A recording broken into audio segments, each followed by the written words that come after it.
Hello hi മക്കളെ, welcome to super notes. Yes, അപ്പൊ എല്ലാവരും ഉഷാറായിട്ട് അടിപൊളിയായിട്ട് സന്തോഷത്തോടെ ഉഷാറായിട്ട് എല്ലാവരും എഴുന്നേറ്റില്ലേ നമ്മുടെ ക്ലാസ് കേൾക്കാനായിട്ട്?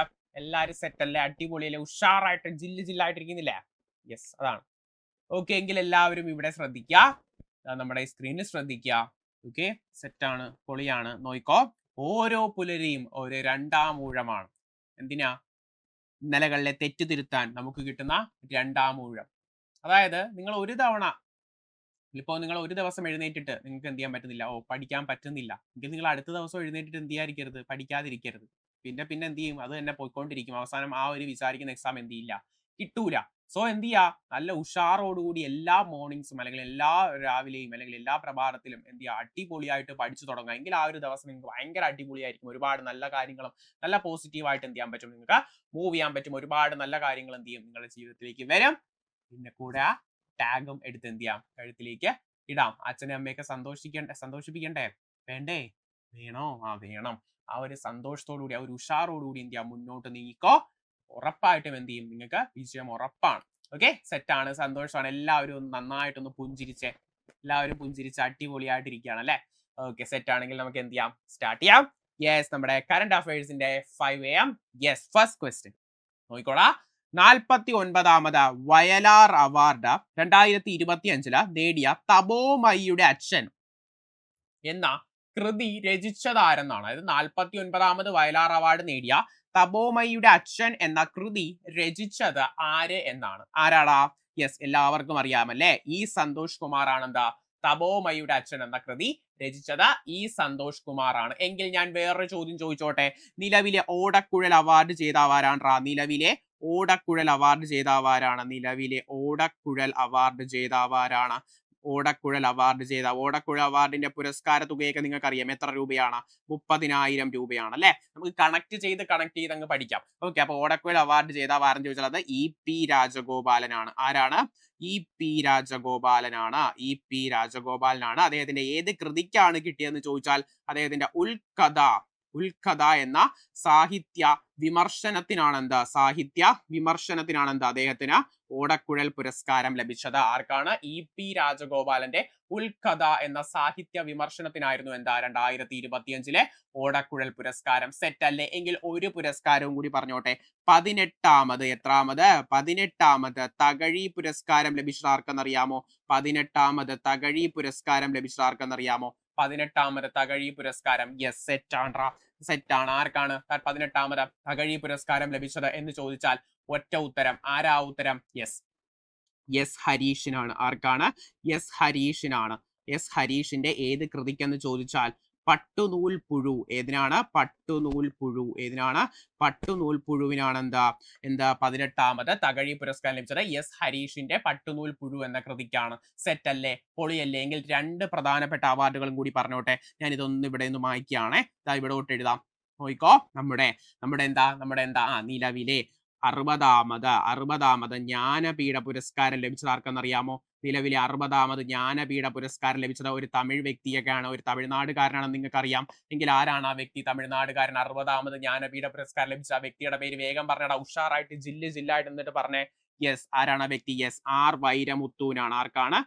R വൈരമുത്തുവിനാണ് എന്താ നിലവിലെ അല്ലെങ്കിൽ 60ാമത് ജ്ഞാനപീഠ പുരസ്കാരം ലഭിച്ചത് R വൈരമുത്തുവിനാണ്. എങ്കിൽ ഒരു ക്വസ്റ്റ്യനും കൂടി പറയട്ടെ, ഒരു അവാർഡും കൂടി പറയട്ടെ. ഞാൻ ഇതൊന്നും ആക്കിയിട്ടെ. ഒരു അവാർഡും കൂടി പറയാണ്. 35ാമത് സരസ്വതി സമ്മാനം ലഭിച്ചത് ആർക്കാണ്? ഇതൊക്കെ റീസെന്റ് കറണ്ട് അഫയർ ആണ്, സെറ്റ് ആക്കിക്കോണേ. 35ാമത് സരസ്വതി സമ്മാനം ലഭിച്ചത് ആർക്കാണ്? 35ാമത് സരസ്വതി സമ്മാനം. യെസ്, ആർക്കാണ്? രാമകുമാർ മുഖോപാധ്യായക്കാണ്. രാമകുമാർ മുഖോപാധ്യായ. ഒരുമിച്ച് പറഞ്ഞാടാ, രാമകുമാർ മുഖോപാധ്യായക്കാണ്. അദ്ദേഹത്തിന്റെ ഏത് കൃതിക്കെന്ന് ചോദിച്ചാൽ അത് ഹരപാർവതി കഥ എന്ന കൃതിക്കാണ്. ഏത് കൃതിക്കാണ്? ഹരപാർവതി കഥ എന്ന ബംഗാളി നോവലിനാണ്. അദ്ദേഹം ഒരു ബംഗാളി നോവലിസ്റ്റ് ആണ്. സോ 35ാമത് സരസ്വതി സമ്മാനം ലഭിച്ചത് ബംഗാളി നോവലിസ്റ്റ് ആയ രാമകുമാർ മുഖോപാധ്യായക്ക. അദ്ദേഹത്തിന്റെ നോവൽ ഏതെന്ന് ചോദിച്ചാൽ അത് ഹരപാർവതി കഥയാണ്. വയലാർ അവാർഡ് പറഞ്ഞു, തകഴി പുരസ്കാരം പറഞ്ഞു, ആർക്കായിരുന്നു? എസ് ഹരീഷിന്റെ പട്ടുനൂൽ പുഴുവിനാണ്. അതേപോലെ ഓടക്കുഴൽ പുരസ്കാരം പറഞ്ഞു EP രാജഗോപാലിന്റെ ഉൽക്കഥ എന്ന സാഹിത്യ വിമർശനത്തിന്. ജ്ഞാനപീഠ പുരസ്കാരം പറഞ്ഞു R വൈരമുത്തുവിന്. സരസ്വതി സമ്മാനം പറഞ്ഞു രാമകുമാർ മുഖോപാധ്യായക്ക്. ഹര പാർവതിക്ക് എന്തായിരുന്നു അദ്ദേഹത്തിന്റെ ബംഗാളി നോവലിന്. സെറ്റല്ലേ, പൊളിയാക്കിയില്ലേ, ഒരുപാട് അവാർഡുകൾ പഠിച്ചില്ലേ.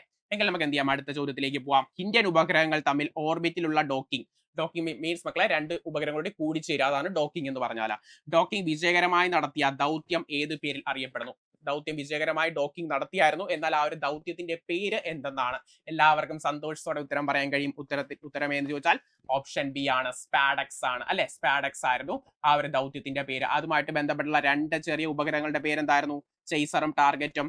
SDX-01 SDX-02. ഇതും കൃത്യമായിട്ട് ഓർത്തു വയ്ക്കുക. SDX-01 SDX-02. എന്നാൽ നിസാർ എന്തായിരുന്നു നിസാർ? കണക്ട് ചെയ്ത് പഠിച്ചാലോ.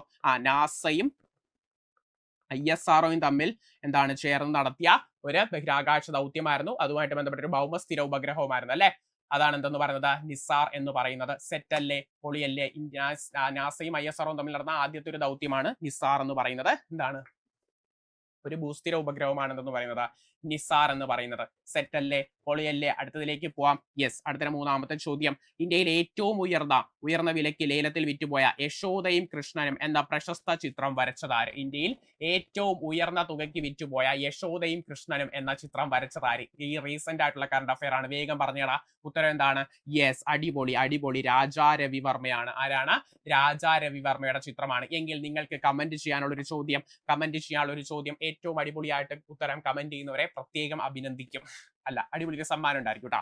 അപ്പോൾ അടിപൊളിയായിട്ടൊരു കമന്റുള്ള ചോദ്യം. എന്നാൽ എത്ര കോടി രൂപയ്ക്കാണ് ഈ ഒരു ചിത്രം വിറ്റുപോയത് എന്ന് എന്ത് ചെയ്യുക, എല്ലാവരും ഒന്ന് കമന്റ് ചെയ്തോളാം. എത്ര കോടി രൂപയ്ക്കാണ് ഈ ഒരു ചിത്രം വിറ്റുപോയത് എന്ന് എല്ലാവരും ഉഷാറായിട്ട് എന്ത് ചെയ്യുക, ഒന്ന് കമന്റ് ചെയ്തേ. സോ ഏറ്റവും കൂടുതൽ തുകയ്ക്ക് വിറ്റുപോയ ചിത്രമാണ് യശോദയും കൃഷ്ണനും എന്ന് വരച്ചത് രാജാ രവിവർമ്മയാണ്. ആരാണ്ട്ര? രാജാ രവിവർമ്മയാണ്. സെറ്റ് അല്ലേ? അടുത്ത ചോദ്യത്തിലേക്ക് പോകാലോ. യെസ്, അടുത്ത ചോദ്യം. UN സെക്രട്ടറി ജനറലിന്റെ സീറോ വേസ്റ്റ് അഡ്വൈസറി ബോർഡിന്റെ പ്രഥമ 20 cities to സീറോ വേസ്റ്റ് പദ്ധതിയിലേക്ക് തെരഞ്ഞെടുക്കപ്പെട്ട ഏക ഇന്ത്യൻ നഗരം അല്ലെങ്കിൽ മുനിസിപ്പാലിറ്റി ഏതാണ്? അതായത് സീറോ വേസ്റ്റ് നഗരം, ഐക്യരാഷ്ട്രസഭ ഈ ഇടയ്ക്ക് പ്രഖ്യാപിച്ച സീറോ വേസ്റ്റ് നഗരം ഏതെന്നാണ് ചോദിച്ചിരിക്കുന്നത്. വേഗം പറഞ്ഞേ. സീറോ വേസ്റ്റ് പദ്ധതിയിലേക്ക് തിരഞ്ഞെടുക്കപ്പെട്ട ഏക ഇന്ത്യൻ നഗരം ഏതെന്നാണ്? വേഗം പറഞ്ഞ. യെസ്, എന്റെ കൂടി സ്ഥലമായിട്ടുള്ള സ്വന്തം വർക്കല. യെസ്, വർക്കലയാണ് എന്താ ഈ ഇടയ്ക്ക് തിരഞ്ഞെടുക്കപ്പെട്ട ഒരു ഇന്ത്യൻ നഗരം അല്ലെങ്കിൽ മുനിസിപ്പാലിറ്റി എന്ന് പറയുന്നത്. സെറ്റ് അല്ലേ? റീസെന്റ് ആയിട്ടുള്ള കറണ്ട് അഫയർ ആണ്, നോട്ട് ചെയ്ത് വെച്ചോ, ചോദിക്കും. ഓക്കെ, എങ്കിൽ അടുത്തതിലേക്ക് പോകാലോ. യെസ്, സംസ്ഥാന വയോജന കമ്മീഷൻ. ഒരു രാജ്യത്ത് തന്നെ ആദ്യമായിട്ട് വയോജന കമ്മീഷൻ സ്റ്റാർട്ട് ചെയ്യുന്ന സംസ്ഥാനം ഏതെന്ന് ചോദിച്ചാൽ നമുക്ക് അഭിമാനത്തോടെ പറയാം, അത് കേരളമാണ്. രാജ്യത്ത് ആദ്യമായിട്ട് ഒരു സംസ്ഥാന വയോജന കമ്മീഷൻ സ്റ്റാർട്ട് ചെയ്യുന്നത് നമ്മുടെ സ്വന്തം സംസ്ഥാനമായ കേരളമാണ്. അതേപോലെ ഞാൻ വേറൊരു കാര്യം കൂടി പറഞ്ഞോട്ടെ. രാജ്യത്ത് ആദ്യമായിട്ട് വയോജന ബജറ്റ് അവതരിപ്പിക്കുന്ന സംസ്ഥാനം എന്ന് ചോദിച്ചാലും അത് ഏത് തന്നെയാണ്? കേരളം തന്നെയാണ്. രാജ്യത്ത് ആദ്യമായിട്ട് വയോജന ബജറ്റ് അവതരിപ്പിക്കുന്ന സംസ്ഥാനം എന്ന് ചോദിച്ചാലും അത് നമ്മുടെ സ്വന്തം സംസ്ഥാനമായ കേരളം തന്നെയാണ്. എങ്കിൽ ആ ഒരു സംസ്ഥാന വയോജന കമ്മീഷന്റെ ചെയർപേഴ്സൺ ആയിട്ട് നിയമിതനായത് ആരാണ്? EM രാധയാണോ? അല്ല, അത് ഉത്തരം ആരാണ്? K സോമപ്രസാദ് ആണ്. ആരാണ് നിലവിലെ സംസ്ഥാന വയോജന കമ്മീഷന്റെ ചെയർപേഴ്സൺ എന്ന് ചോദിച്ചാൽ അതിന് ഉത്തരം K സോമപ്രസാദ് ആണ്. സെറ്റ് അല്ലേ? അടിപൊളിയല്ലേ? എങ്കിൽ സംസ്ഥാന സ്പോർട്സ് കൗൺസിലിന്റെ നിലവിലെ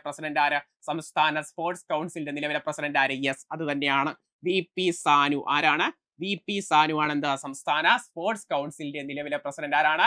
VP സാനു ആണ്. എങ്കിൽ സംസ്ഥാന ചലച്ചിത്ര അക്കാദമിയുടെ നിലവിലെ ചെയർമാൻ ആര്? യെസ്, അടിപൊളി.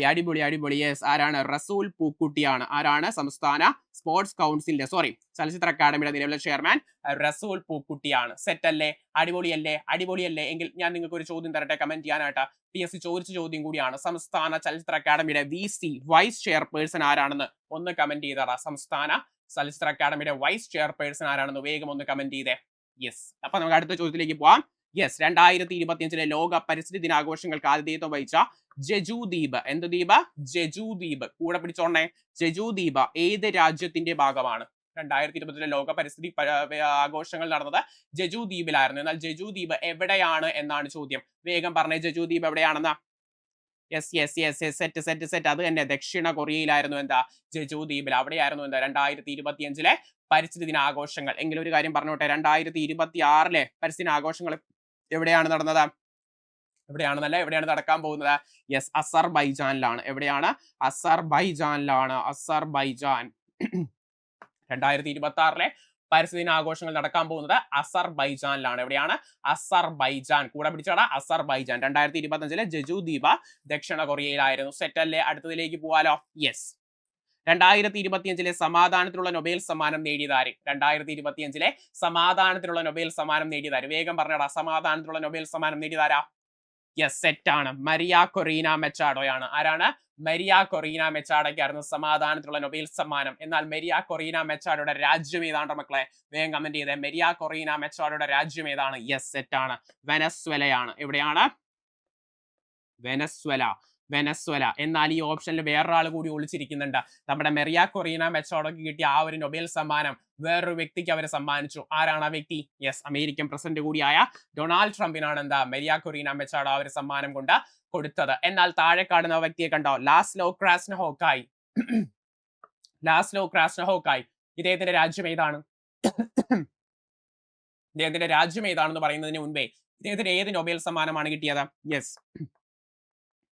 സാഹിത്യത്തിനുള്ള നൊബേൽ സമ്മാനം. എന്തിനാണ്?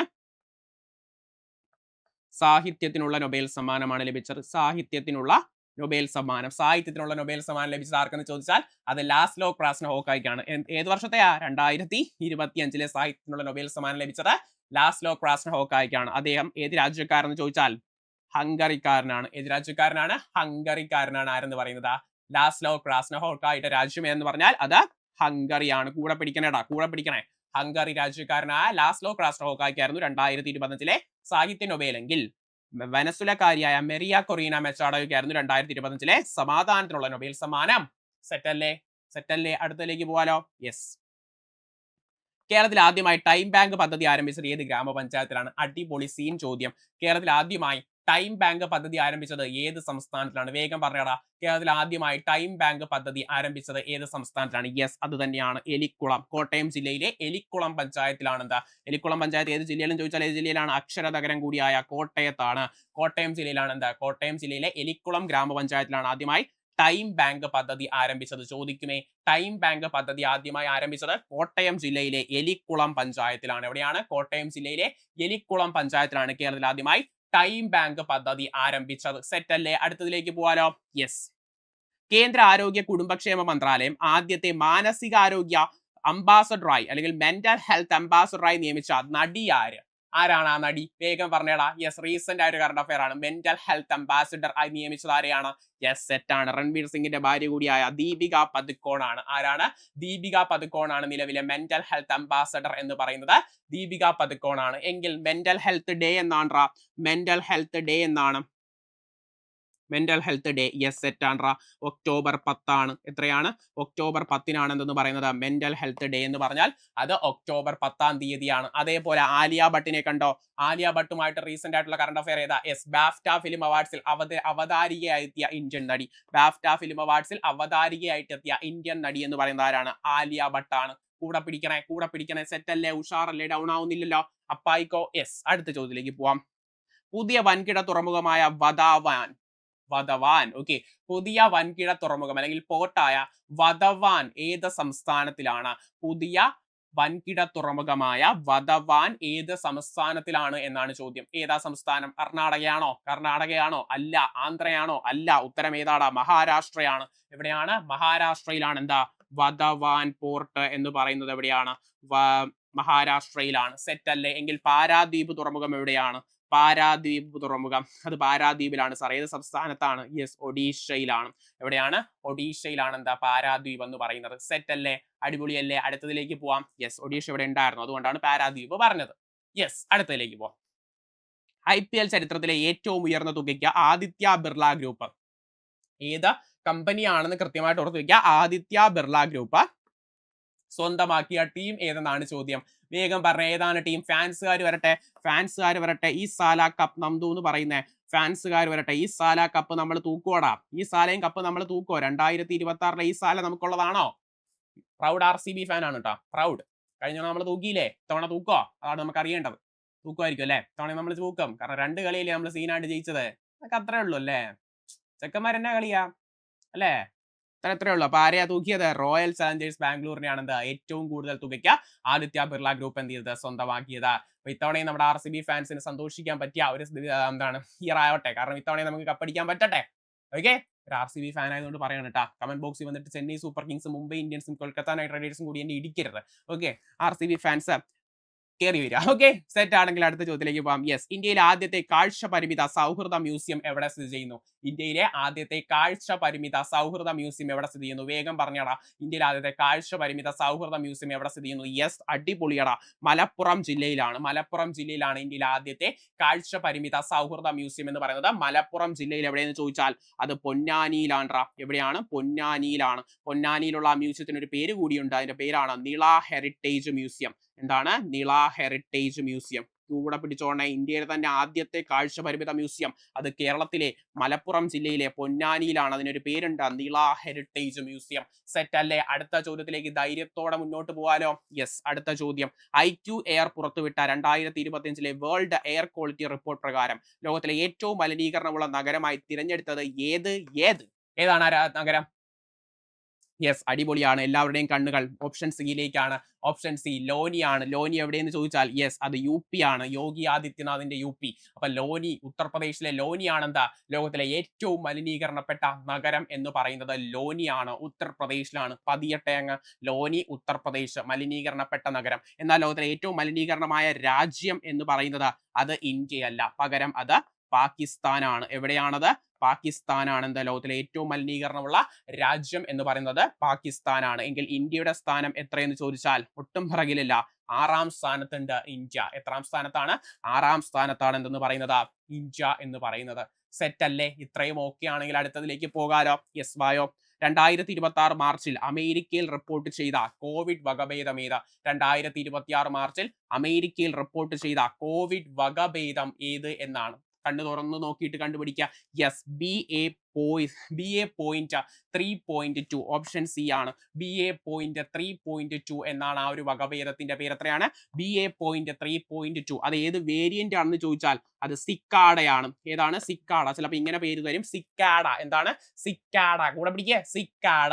ഓക്കെ, സെറ്റ് ആണ്, അടിപൊളിയാണ്. എന്നാൽ ഇത് ആദ്യം റിപ്പോർട്ട് ചെയ്തത് 2024 അതെവിടെയാണെന്ന് നിങ്ങൾക്ക് അറിയാം. യെസ്, എവിടെയാ? ഏത് രാജ്യത്താ? യെസ്, സൗത്ത് ആഫ്രിക്കയിലായിരുന്നു. എവിടെയാണ്ടാ? സൗത്ത് ആഫ്രിക്കയിലായിരുന്നു. ഇത്രയും കാര്യം ഓക്കെ അല്ലേ? സെറ്റ് അല്ലേ? അടുത്തതിലേക്ക് പോകാലോ. യെസ്, ഇലക്ഷൻ പെരുമാറ്റച്ചട്ട ലംഘനം സംബന്ധിച്ച പരാതികൾ അറിയിക്കാൻ തിരഞ്ഞെടുപ്പ് കമ്മീഷൻ സജ്ജമാക്കിയ ആപ്പ് ഏതാണ്? ഇലക്ഷൻ പെരുമാറ്റച്ചട്ട ലംഘനം സംബന്ധിച്ച പരാതികൾ അറിയിക്കാൻ തിരഞ്ഞെടുപ്പ് കമ്മീഷൻ സജ്ജമാക്കിയ ആപ്പ് ഏതാണ്? വേഗം പറഞ്ഞേടാ, ഏതാണ് ആ ഒരു ആപ്പ് എന്ന് പറയുന്നത്? വേഗം പറഞ്ഞേ. യെസ്, അടിപൊളി, സി വിജിലാണ് മക്കളെ. ഇതിനകത്തേക്കൊന്നും പോകല്ലേ. സി വിജിലാണ് എന്തെന്ന് പറയുന്നത്, ആ ഒരു ആപ്പ് എന്ന് പറയുന്നത്. ഇലക്ഷൻ ഒക്കെ ആവാറായി. എത്രാമത് നിയമസഭാ ഇലക്ഷനാണ് നടക്കാൻ പോകുന്നത്? യെസ്, 16ാമത് നിയമസഭാ ഇലക്ഷൻ ആണ്. എല്ലാവർക്കും അറിയാവുന്ന ഒരു ചോദ്യം ചോദിക്കട്ടെ. ഏറ്റവും കൂടുതൽ സ്ഥാനാർത്ഥികൾ മത്സരിക്കാൻ പോകുന്ന മണ്ഡലം ഏതാണ്? യെസ്, കൊടുവള്ളിയാണ്. എല്ലാവരും അടിപൊളിയായിട്ട് പറയുന്നുണ്ട്, കൊടുവള്ളിയാണ്. കൊടുവള്ളി മണ്ഡലം ഏത് ജില്ലയിലാണ്? കൊടുവള്ളി മണ്ഡലം കോഴിക്കോട് ജില്ലയിലാണ്. എവിടെയാണ്? കോഴിക്കോട് ജില്ലയിലാണ്. കൊടുവള്ളി മണ്ഡലത്തിൽ നിന്ന് ഏകദേശമല്ല കൃത്യം 13 സ്ഥാനാർത്ഥികളാണ് നിയമസഭാ ഇലക്ഷന് മത്സരിക്കുന്നത്. കൊടുവള്ളി മണ്ഡലത്തിൽ നിന്ന് ഏകദേശമല്ല കൃത്യം 13 സ്ഥാനാർത്ഥികൾ എന്ത് ചെയ്യുന്നുണ്ട്? ഇലക്ഷന് മത്സരിക്കുന്നുണ്ട്. ഇലക്ഷന് വോട്ട് ചെയ്യാൻ പോയി കുത്തുന്ന ഒരു യന്ത്രം ഉണ്ടല്ലോ, EVM, ഇലക്ട്രോണിക് വോട്ടിംഗ് മെഷീൻ. ആ ഒരു മെഷീൻ, ഏത് മെഷീൻ? Electronic voting machine. ആ ഒരു മെഷീനകത്ത് ഇപ്പൊ എന്ത് ബട്ടൺ ഇല്ല? നോട്ട എന്ന ബട്ടൺ ഇല്ല, അല്ലെങ്കിൽ നൺ ഓഫ് ദി എബോ എന്ന് പറയുന്ന ബട്ടൺ ഇല്ല. പകരം ഏതാണ് ആ ബട്ടൺ? പകരം വന്ന ബട്ടന്റെ പേരാണ് എൻഡ് ബട്ടൺ. ഏതാണ്? End button. ഏതാണ്? End button. എന്നാൽ വേറെ ചോദ്യം കൂടി ചോദിച്ചോട്ടെ. എന്താണ് ഗ്രീൻ ബട്ടൺ? എന്താണ് ഗ്രീൻ ബട്ടൺ? ഗ്രീൻ ബട്ടൺ എന്താണ് മക്കളെ? കണക്ട് ചെയ്തങ്ങ് പഠിക്കണേ. ഗ്രീൻ ബട്ടൺ എന്ന് പറഞ്ഞാൽ യെസ്, നിയമസഭാ തെരഞ്ഞെടുപ്പുകളുമായി ബന്ധപ്പെട്ട ഹരിത ചട്ടം അല്ലെങ്കിൽ ഗ്രീൻ പ്രോട്ടോകോൾ പാലിക്കാൻ വേണ്ടി കൊണ്ടുവന്ന ഒരു സാധനമാണെന്ന് പറയുന്നത് ഗ്രീൻ ബട്ടൺ എന്ന് പറയുന്നത്. Okay, green button. അതേപോലെ വേറൊരു കാര്യം ഉണ്ടല്ലോ. എന്താ വേറൊരു കാര്യം? അറിയൂലേ? Yes, SVEEP. എന്താണ് സ്വീപ്പ് എന്ന് പറയുന്നത്? ഇതിന്റെ ഫുൾ ഫോം എന്തെന്ന് ഞാൻ പറഞ്ഞുതരാം. Systematic voters education and electoral participation. എന്താണ്? Systematic voters education and electoral participation. ഒന്നുകൂടി പറയട്ടെ, systematic voters education and electoral participation. ഇതൊരു ക്യാമ്പയിൻ ആണ്. തിരഞ്ഞെടുപ്പ് കമ്മീഷൻ സ്റ്റാർട്ട് ചെയ്ത ഒരു ക്യാമ്പയിൻ ആണ് സ്വീപ്പ് എന്ന് പറയുന്നത്. എന്താണ് ഇത് ഉദ്ദേശിക്കുന്നത്? യെസ്, തിരഞ്ഞെടുപ്പിലെ ഓരോരുത്തരുടെയും പങ്കെടുക്കൽ, അല്ലെങ്കിൽ എന്താണ് പങ്കെടുക്കുന്ന, അല്ലെങ്കിൽ ആ ഒരു പാർട്ടിസിപ്പേഷൻ, അതേപോലെ അവരുടെ ആ ഒരു വോട്ടർ ലിറ്ററസി, അവരുടെ ആ ഒരു വോട്ടർമാരുടെ സാക്ഷരത, ഇത് രണ്ടും പ്രോത്സാഹിപ്പിക്കാനായിട്ട് ഒന്ന് ഇലക്ടറൽ എഡ്യൂക്കേഷൻ, അതേപോലെ എന്താണ് മറ്റൊന്ന് ഇലക്ടറൽ ലിറ്ററസി, ഇത് രണ്ടും അവരുടെ ആ ഒരു വോട്ടർമാരുടെ ആ ഒരു പാർട്ടിസിപ്പേഷൻ, ഇലക്ഷനിലെ ആ ഒരു പാർട്ടിസിപ്പേഷനും അതേപോലെ അവരുടെ ആ ഒരു സാക്ഷരതയും പ്രോത്സാഹിപ്പിക്കാൻ വേണ്ടി തെരഞ്ഞെടുപ്പ് കമ്മീഷൻ കൊണ്ടുവന്ന ആപ്ലിക്കേഷൻ ആണ് എന്ന് പറയുന്നത് സ്വീപ്പ് എന്ന് പറയുന്നത്. ഇത്രയും കാര്യങ്ങൾ ഓർത്തു വെക്കണേ. കൊടുവള്ളി മറക്കല്ലേ, ഗ്രീൻ ബട്ടൺ മറക്കരുതേ, എൻഡ് ബട്ടൺ മറക്കരുതേ, സ്വീപ്പ് മറക്കരുതേ. സെറ്റ് അല്ലേ? അടുത്തതിലേക്ക് പോകാലോ. യെസ്, കാർഗ് ദ്വീപ് ഏത് രാജ്യത്താണ് സ്ഥിതി ചെയ്യുന്നത്? കാർഗ് ദ്വീപ്, ഈ രാജ്യത്തിന്റെ രത്നം എന്നൊക്കെ അറിയപ്പെടുന്ന കാർഗ് ദ്വീപ് എവിടെയാണ് സ്ഥിതി ചെയ്യുന്നത്? എവിടെയാണ്? റീസെന്റ് ആയിട്ടുള്ള ഒരു ചോദ്യമാണ്. കാർഗ് ദ്വീപ് ഏത് രാജ്യത്തിലാണ് സ്ഥിതി ചെയ്യുന്നത്? വേഗം പറഞ്ഞേ. കാർഗ് ദ്വീപ്, യെസ്, സെറ്റ് ആണ്. ഇറാനിലാണ് എന്താ കാർഗ് ദ്വീപ് സ്ഥിതി ചെയ്യുന്നത്? എവിടെയാണ്? ഇറാനിലാണ് എന്താ കാർഗ് ദ്വീപ് സ്ഥിതി ചെയ്യുന്നത്. അടിപൊളി അല്ലേ? അടിപൊളി ചോദ്യം. കാർഗ് ദ്വീപ് ഓണല്ലേ? എല്ലാവരും ഇത് നേരെ കണ്ടിട്ട് വളരെ സന്തോഷത്തോടെ ഇരിക്കണേ. ഓക്കെ, ഡൗൺ ആയി പോവരുതേ, പഠിച്ചാൽ കിട്ടൂല എന്നുള്ള വിചാരം വരരുതേ. ഓക്കെ, കാർഗ് ദ്വീപ് എവിടെയാണ്? ഇറാനിലാണ്. എങ്കിൽ അടുത്ത ചോദ്യത്തിലേക്ക് പോവാം. 2027 നടക്കാൻ പോകുന്ന ഇന്ത്യയുടെ ആദ്യത്തെ സമ്പൂർണ്ണ ഡിജിറ്റൽ സെൻസസിന്റെ ബ്രാൻഡ് അംബാസഡറായി നിയമിതനായത് ആരാണ്? 2027 നടക്കാൻ പോകുന്ന സെൻസസ് ലോകത്തിലെ തന്നെ ഏറ്റവും വലിയ സെൻസസ് ആണ്. അത് നടക്കുന്നത് ഇന്ത്യയിലാണെന്ന് എന്ത് ചെയ്യുക? കൃത്യമായിട്ട് ഓർക്കുക. അതിന്റെ ബ്രാൻഡ് അംബാസഡർ എന്ന് പറയുന്നത് സാൻഡ് ആർട്ടിസ്റ്റ്, അല്ലെങ്കിൽ മണൽ കലകൾ, മണൽ ചിത്രങ്ങളൊക്കെ ഉണ്ടാക്കുന്ന ആ ഒരു വ്യക്തിയാണ്. ആരാണ് അദ്ദേഹം? സുദർശൻ പട്നായിക് ആണ്. ആരാണ്? സുദർശൻ പട്നായിക് ആണ്. 2027 ഇന്ത്യയുടെ ഡിജിറ്റൽ സെൻസസിന്റെ ബ്രാൻഡ് അംബാസഡർ സുദർശൻ പട്നായിക് ആണ്. എന്നാൽ എപ്പോഴും പറയുന്നത് പോലെ ആ ചിഹ്നങ്ങൾ, മാസ്കോട്ടുകളെ നിങ്ങൾ മറക്കരുത്. ആരാണ് അവര്? പ്രഗതിയും വികാസം. ആരാണ്? പ്രഗതിയും വികാസമാണെന്ത് ആ ഒരു രണ്ട് ഒഫീഷ്യൽ ചിഹ്നങ്ങൾ അല്ലെങ്കിൽ മാസ്കോട്ട് നമ്മുടെ സെൻസസിന്റെ. പ്രഗതിയും വികാസം അല്ലെ? ഔദ്യോഗിക ചിഹ്നങ്ങൾ, സെൻസസിന്റെ ഔദ്യോഗിക ചിഹ്നങ്ങൾ ഏതൊക്കെയെന്ന് ചോദിച്ചാൽ അത് പ്രഗതിയും വികാസമാണ്. പ്രഗതി എന്ന് പറയുന്നത് ഫീമെയിൽ എന്യൂമറേറ്ററിനെയും അതേപോലെ വികാസ് എന്ന് പറയുന്നത് മെയിൽ എന്യൂമറേറ്ററിനെയും എന്ത് ചെയ്യുന്നു? റെപ്രസെന്റ് ചെയ്യുന്നു. മക്കളെ, ഇതൊക്കെ ഞാൻ ഇങ്ങനെ റിപ്പീറ്റ് ചെയ്ത് പറയുന്നത് നിങ്ങൾക്ക് ഒരു റിവിഷൻ ആയിട്ട് നിങ്ങളൊന്ന് മെമ്മറൈസ് ചെയ്യാൻ വേണ്ടിയിട്ടാണ്. എങ്കിൽ ഒരു ചോദ്യം കൂടി പറയട്ടെ. ആദ്യമായിട്ട് സെൻസസ് നടന്നതെന്നാ? ആദ്യമായിട്ട് സെൻസസ് ഇന്ത്യയിൽ നടന്നതെന്നാ? യെസ്, 1872 ലോർഡ് മേയോയുടെ ടൈമിലാണ്. 1872 ലോർഡ് മേയോയുടെ ടൈമിലാണ് എന്താ ആദ്യമായിട്ട് ഇന്ത്യയിൽ സെൻസസ് നടക്കുന്നത്. എങ്കിൽ സ്വതന്ത്ര ഇന്ത്യയിൽ നടക്കാൻ പോകുന്ന എത്രാമത്തെ സെൻസസ് ആണിത്? യെസ്, 8ാമത്തെ സെൻസസ് ആണ്. സ്വതന്ത്ര ഇന്ത്യയിൽ നടക്കാൻ പോകുന്ന 8ാമത്തെ സെൻസസ് ആണ് എന്താ 2027 നടക്കാൻ പോകുന്നത്. ഒരുപാട് കാര്യങ്ങൾ കിട്ടിയില്ലേ? സെറ്റ് അല്ലേ? അടുത്തതിലേക്ക് പോവാം. യെസ്, ഓസ്ട്രേലിയൻ ഓപ്പൺ 2026 പുരുഷ സിംഗിൾസ് കിരീടം നേടിയതാരാ? ആരാണ് ആ ഒരു കിരീടം നേടിയത്? 2026 കാര്യമാണ് ചോദിക്കുന്നത്. യെസ്, സെറ്റ് ആണ്. കാർലോസ് അൽക്കാരസിനാണ് എന്താ 2026 ഓസ്ട്രേലിയൻ ഓപ്പൺ ലഭിച്ചത്. കാർലോസ് അൽക്കാരസിനാണ്. സെറ്റ് അല്ലേ? അടിപൊളിയല്ലേ? അടുത്തതിലേക്ക് പോകാലോ. എങ്കിൽ ഒരു ചോദ്യം കൂടി ചോദിച്ചോട്ടെ. മിയാമി ഓപ്പൺ ടെന്നീസ് കിരീടം ഇപ്പോഴാണ് ലഭിച്ചത്. മിയാമി ഓപ്പൺ ടെന്നീസ് കിരീടം ഇപ്പോഴാണ് ലഭിച്ചത്. അത് ആർക്കാ ലഭിച്ചത്? മിയാമി ഓപ്പൺ ടെന്നീസ് കിരീടം. യെസ്, അത് എനിക്ക് വേണം ടാ, അത് എനിക്ക് വേണം. അത് ആർക്കാ കിട്ടിയത്? യാനിക് സിന്നറിനാണ്. ആർക്കാണ്? യാനിക് സിന്നറിനാണ് എന്താ മിയാമി ഓപ്പൺ ടെന്നീസ് കിരീടം ലഭിച്ചത്. യാനിക് സിന്നറിനാണ്. സെറ്റ് അല്ലേ? രണ്ട് കാര്യങ്ങൾ പഠിച്ചേ. എങ്കിൽ അടുത്ത ചോദ്യത്തിലേക്ക് പോവാം. നാസയുടെ ആർട്ടമിസ് 2 ദൗത്യത്തിന്റെ ഭാഗമായി ഭൂമിയിൽ നിന്നും ഏറ്റവും കൂടുതൽ ദൂരം ബഹിരാകാശത്തേക്ക് സഞ്ചരിക്കുന്ന വനിത എന്ന ചരിത്ര നേട്ടം സ്വന്തമാക്കിയത് ആരാണ്? ഏറ്റവും കൂടുതൽ ഇനി PSC ചോദിക്കാൻ പോകുന്ന ഒരു ബഹിരാകാശ ദൗത്യമായിരിക്കും ആർട്ടമിസ് 2 എന്ന് പറയുന്നത്. അത് നാസയുടെ ദൗത്യമാണ്. എന്നാൽ അതിൽ ആദ്യമായിട്ട് ചാന്ദ്ര ദൗത്യത്തിലേക്ക് പോകുന്ന ഒരു വനിത ഉണ്ടായിരുന്നു. ആരാണ് ആ ഒരു വനിത? മക്കളെ, ഈ ആർട്ടമിസ് എന്ന് കേൾക്കുമ്പോൾ അവർ ചന്ദ്രനിൽ ഒരിക്കലും ഇറങ്ങി എന്ന് നിങ്ങൾ കരുതരുത്. ജസ്റ്റ് ഒരു ഫ്ലൈ ബൈ, ഒന്ന് ചുറ്റിക്കറങ്ങിയിട്ട് എന്ത് ചെയ്തു? തിരിച്ചു വന്നു. അതാണ് ആർട്ടമിസ് എന്ന് പറയുന്നത്. എന്നാൽ ആ ഒരു ദൗത്യത്തിൽ പങ്കെടുത്ത വനിത ആരാണ്? യെസ്, ആരാണത്? ക്രിസ്റ്റീന കോച്ച് ആണ്. ആരാണ്? ക്രിസ്റ്റീന കോച്ച് ആണ്. സെറ്റ് അല്ലേ? എങ്കിൽ അതിൽ പങ്കെടുത്ത ആ വ്യക്തികളുടെ പേരും കൂടി നമുക്കൊന്ന് പഠിക്കാം. ഒന്നാമത്തെ വ്യക്തി റെയ്ഡ് വെയ്സ്മാൻ ആണ്. ആരാണ്? റെയ്ഡ് വെയ്സ്മാൻ ആണ്. അദ്ദേഹമായിരുന്നു എന്താ കമാൻഡർ എന്ന് പറയുന്നത്. അതേപോലെ വിക്ടർ ഗ്ലോവർ ആയിരുന്നു എന്താ പൈലറ്റ്. ക്രിസ്റ്റീന കോച്ചും ജെറമി ഹാൻസണും മിഷൻ സ്പെഷ്യലിസ്റ്റുകളായിരുന്നു.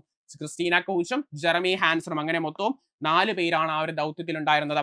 അതിൽ ചാന്ദ്രദൗത്യത്തിൽ പങ്കെടുക്കുന്ന ആദ്യ കറുത്ത വർഗ്ഗക്കാരനാണ് ആരെന്ന് പറയുന്നത്? Victor Glover. ചാന്ദ്രദൗത്യത്തിൽ പങ്കെടുക്കുന്ന ആദ്യ കറുത്ത വർഗ്ഗക്കാരനാരെന്ന് ചോദിച്ചാൽ അത് വിക്ടർ ഗ്ലോവർ ആണ്. അതേപോലെ പങ്കെടുക്കുന്ന ആദ്യ വനിതയാരെന്ന് ചോദിച്ചാൽ അത് ക്രിസ്റ്റീന കോച്ച് ആണ്. എന്നാൽ ചാന്ദ്രദൗത്യത്തിൽ പങ്കെടുക്കുന്ന ഒരു അമേരിക്കക്കാരനല്ലാത്ത ആദ്യ വ്യക്തി എന്ന് ചോദിച്ചാൽ ആരെ ഉത്തരം പറയൂടാ? ആരെ ഉത്തരം പറയും? യെസ്, ജെറമി ഹാൻസൺ ആണ്. ആരാണ്? Jeremy Hanson. അദ്ദേഹം കാനഡ സ്പേസ് ഏജൻസിയുടെ ആളാണ്.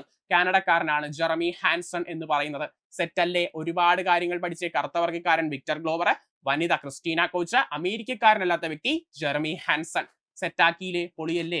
പൊളിയല്ലേ? Okay, set. അടുത്ത ചോദ്യത്തിലേക്ക് പോവാം. 2020 ലോകകപ്പിലെ വേഗമേറിയ സെഞ്ചുറി എന്ന റെക്കോർഡ് സ്വന്തമാക്കിയ ന്യൂസിലൻഡ് താരമാര്? എല്ലാവർക്കും അറിയാം അല്ലെ? 33 പന്തില് സൗത്ത് ആഫ്രിക്കയ്ക്കെതിരെ സെഞ്ചുറി നേടിയ ആ ചെക്കൻ ആരാണ്? യെസ്, നമ്മുടെ സ്വന്തം ആള് ഫിൻ അലൻ. ആരാണ്? ഫിൻ അലൻ ആയിരുന്നു. പക്ഷെ കപ്പടിച്ചത് ആരാ? ഇന്ത്യ ആയിരുന്നു അല്ലെ? ആരെ പരാജയപ്പെടുത്തി? ന്യൂസിലൻഡിനെ പരാജയപ്പെടുത്തി. ഓക്കെ, കൂടുതലിലേക്ക് പോകുന്നില്ല. ഓക്കെ, അപ്പൊ എന്താണ് ഏറ്റവും വേഗത്തിൽ സെഞ്ചുറി നേടുന്ന താരമാരെന്ന് ചോദിച്ചാൽ അത് ഫിൻ അലൻ ആണ്. ആരാണ്? Fin Allen. ആർക്കെതിരെ എന്ന് ചോദിച്ചാൽ സൗത്ത് ആഫ്രിക്കയ്ക്കെതിരെ 33 പന്തിലായിരുന്നു എന്താ ഫിൻ അലൻ സെഞ്ചുറി നേടിയത്. സെറ്റ് അല്ലേ? അടിപൊളിയല്ലേ? എങ്കിൽ അടുത്ത ചോദ്യത്തിലേക്ക് പോവാം. അടുത്ത ചോദ്യത്തിലേക്ക് പോവില്ല. ഇത്രയേ ഉള്ളൂ നമ്മുടെ പ്രധാനപ്പെട്ട ചോദ്യങ്ങൾ.